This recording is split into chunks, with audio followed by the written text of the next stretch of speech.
Et yo tout le monde, c'est Jarod, j'espère que vous allez tous très bien. Pour ma part, ça va nickel. Aujourd'hui, deuxième vidéo sur 10 films que j'ai découverts, voilà. Je vais vous parler de 10 films que j'ai découverts. Il y en a c'est des sorties récentes que j'ai vues au cinéma ou chez moi. Et d'autres, c'est soit des classiques, ou soit des films quand même très vieux que j'avais pas encore vus. Donc, j'espère que vous allez aimer cette vidéo. Mettez un like, ajoutez un commentaire et abonnez-vous. Ça me ferait extrêmement plaisir. On va pas traîner longtemps sur l'intro. Donc, la vidéo sur 10 films que j'ai découvert numéro 2, ça commence maintenant.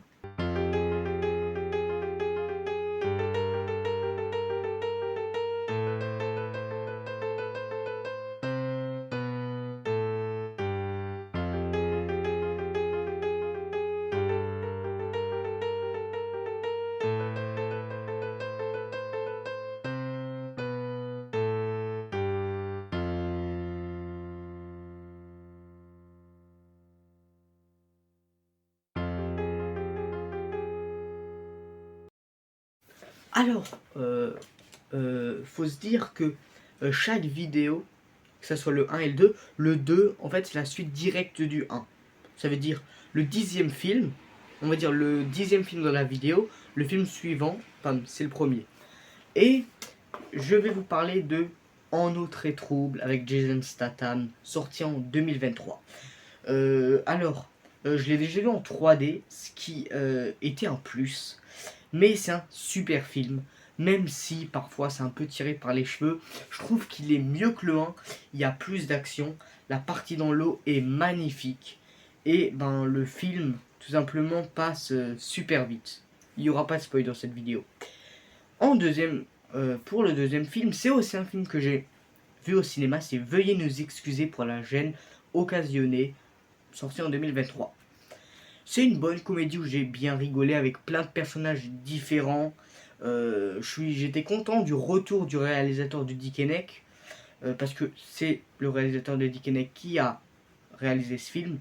Et Artus est génial comme d'habitude. Au début, on peut penser que c'est un peu long, que ça se passe toujours dans un train. Mais les acteurs sont formidables et on s'ennuie pas une seconde. Le troisième film, ça c'est un film qui est sorti sur Netflix, un film espagnol, Book Club Mortel de 2023. C'est un film d'horreur espagnol qui est vraiment très bien. Le même genre qu'un Scream, mais avec des indices et du suspense tout au long du film. J'ai vraiment passé un super bon moment. Je vous le conseille vraiment pour ce mois d'Halloween ou même après. Voilà. Après, on va parler d'un film très très connu, Good Morning Vietnam de 1987 avec Robin Williams, que j'avais pas encore vu. Robin Williams dans ce film est au top. Il joue super bien. Le rôle lui va à merveille. Il a une super bonne énergie. C'est vraiment un bon film. Moi qui aime les films sur la guerre du Vietnam, cette comédie est très très bien. Ça m'a fait, on va dire, un peu penser à Hot Shot 2, parce qu'il n'y a pas non plus beaucoup de comédies sur la guerre du Vietnam. Et vraiment, ce film, j'ai vraiment beaucoup apprécié. Aussi le moment où il y a la musique Wonderful World de Louis Armstrong. Et après, tu vois qu'ils sont presque en train de se tuer, qui fait vraiment un bon décalage. Alors, on est au combien? On est 2, 3, 4, on est au cinquième film. Le cinquième film, c'est le succès de 2023. Vous savez de quoi je vais parler. Je vais parler de Oppenheimer de Christopher Nolan, sorti en 2023. Je voulais voir en fait le phénomène de 2023. Au départ, j'étais pas trop intéressé. Et fin août, j'avais vraiment envie de le voir. Et franchement, j'ai bien aimé. C'est très intéressant. Cillian Murphy est très bien dans ce rôle. Pardon. La scène de la bombe atomique avec le silence dans la salle est géniale. C'est vraiment un bon biopic. Je dis pas que c'est le meilleur film de 2023, mais on sent que Christopher Nolan a voulu donner beaucoup d'informations, ce qui explique la durée du film, et je vois pas qu'est-ce qu'il aurait pu enlever. Après, on va parler de Alfred Hitchcock, un réalisateur dont je n'avais vu aucun film, et j'ai vu un film pas trop connu de lui, L'inconnu du Nord Express de 1951. Ce sera le film le plus vieux aujourd'hui. C'est le premier film de Alfred Hitchcock que je vois. J'aime bien l'ambiance du film et du réalisateur. L'acteur qui joue le méchant, je ne me rappelle plus du nom, est très bien. En fait, presque, j'adorais le personnage. Parce que, je sais pas, il le rendait bien.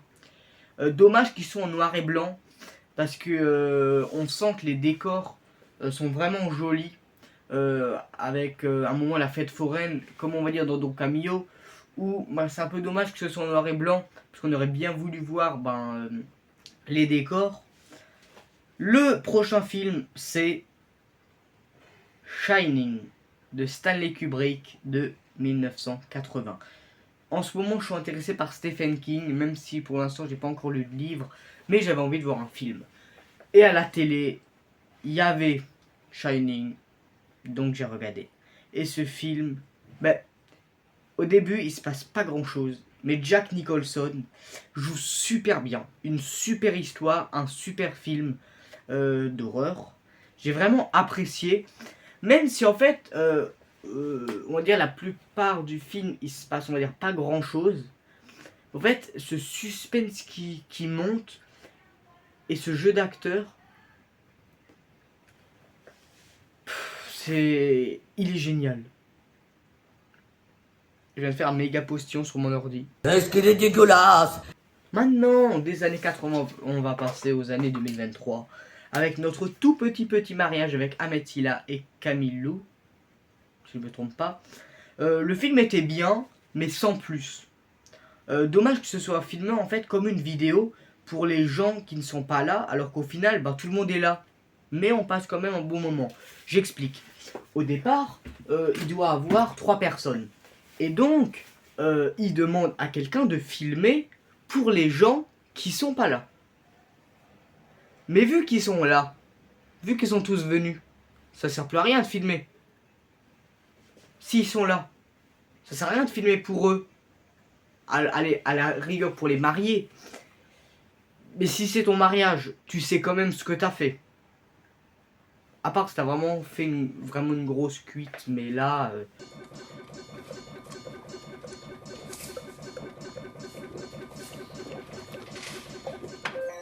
Tu me remettras la petite sœur. Même donc. Oui, tu me remettras la petite sœur, je t'ai répondu. Dans le film, ils étaient bons. Voilà, il n'y avait pas de cuite. Donc ça c'était un peu dommage. Voilà. Après j'ai regardé Les Seigneurs de 2012. J'en avais entendu parler. Et avec un casting pareil, le film ne pouvait pas être pas bien. Et j'ai bien aimé l'histoire, les personnages. J'aurais aimé voir plus de blagues. Mais sinon, très très bon film. Voilà. Pour terminer, on va parler d'un film de 2023, un film d'horreur. Le premier, j'avais adoré. C'était un des premiers films d'horreur que j'avais vraiment... Le premier film d'horreur que j'ai vraiment bien aimé, c'est La Nonne 2, La Malédiction de Sainte-Lucie, sorti en 2023. J'avais adoré le 1 et le 2 est même mieux.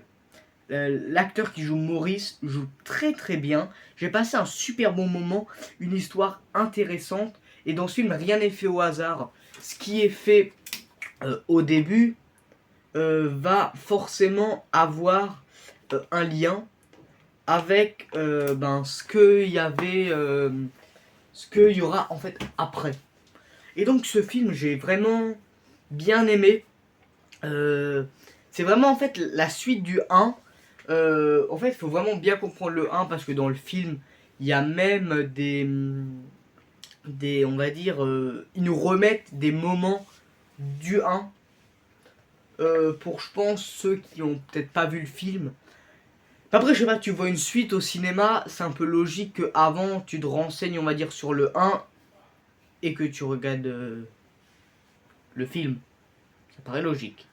Mais sinon, j'ai vraiment beaucoup aimé ce film. Voilà. Après, en 2024, il y aura encore Conjuring 4. Voilà, j'aime bien cet univers de Conjuring avec la nonne. Toujours des personnages de James Wan. Et c'est pour ça que je suis très content d'avoir fait les vidéos Insidious. Parce qu'en fait, les gros films d'horreur, en fait, ils tournent autour de James Wan. Et donc, c'est vraiment un pilier du cinéma d'horreur. Et ben là en décembre, le 12 je crois, ou le 15, il va réaliser Aquaman et le royaume de je sais plus quoi, le royaume de quelque chose. Bon, Aquaman 2, c'est plus simple. Et ben le 1, il était beau, mais j'avais pas moi non plus si apprécié que ça. Pour l'histoire, je trouvais il y avait pas trop d'action, mais faut que je le revoie alors avant de voir le 2, parce que j'ai quand même envie de voir le 2, parce que bah, c'est tout simplement magnifique et j'adore les films bah, qui se passent sous l'océan. Merci d'avoir visionné cette petite vidéo. Voilà, c'est une petite vidéo tranquille où bah, je pouvais parler de plein de films. Voilà, sans faire une grosse critique comme je le fais dans les rétrospectives ou dans les critiques entières, mais parler un peu des films que j'ai découverts. La semaine prochaine, on parlera des valseuses de Bertrand Blier. Et après, on va commencer avec les vidéos sur le thème d'Halloween. En fait, je dis sur le thème d'Halloween parce que si je dis on va parler des films d'Halloween, je pense à des gens ils vont penser la série de John Carpenter. Alors que ça, on va pas en parler ce Halloween. Mais normalement en prochain. Merci d'avoir visionné cette vidéo. Mettez un like. Abonnez-vous. Mettez un commentaire, ça me ferait extrêmement plaisir. Là, on essaye de viser les 350 abonnés. Je remercie vraiment ceux qui s'abonnent, qui mettent des likes et qui mettent des commentaires. Et nous, on se retrouve donc la semaine prochaine pour la rétrospective sur les valseuses. Bis.